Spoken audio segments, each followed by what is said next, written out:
My name is Reverend Soji Francis, the president of Global Concerts of Prayer. The Global Concerts of Prayer started as year back 1999, December. It was a revelation given to me, mandating me to bring about a prayer cover over the nation and government and the people, and people of different tribes and tongues. This prayer movement involved the fivefold ministry: the apostle, pastor, prophet, evangelist, teacher, and all lovers of God who wants to see the move of God in their time. We are tired of reading history of revival.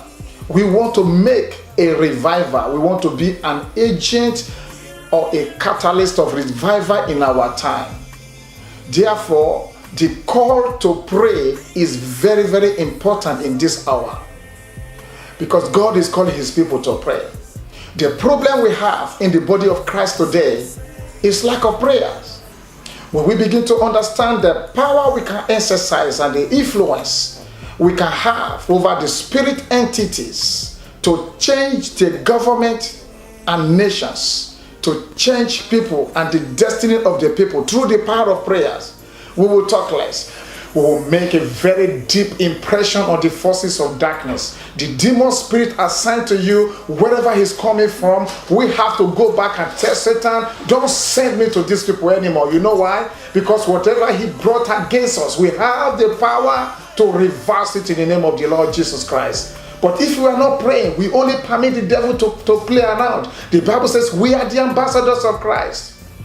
Nations send their ambassador to represent them in another country because they have interest and investment there. They stand in the power, authority, and the glory of the nation that they represent.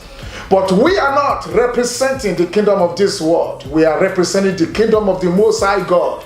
We stand in his power. We stand in his authority. We stand in his glory.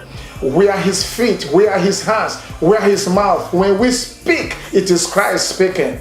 I'm challenging the global world to respond to prayer movement in this hour, because that is what will change the world. I challenge you once again, because the future belongs to the intercessor. As soon as you begin to pray, those who want to be a prophet, all they have to do is to spend time speaking to God. When you continue to speak to God, God will speak back to you. He will take you into his counsel and reveal what he wants to do in any nation, as he did to Abraham. You remember, he could not even destroy Gomorrah until he formed Abraham. God will give you information. He will invite you into his counsel when you take prayer as your second language. God bless you. I'll speak to you next time.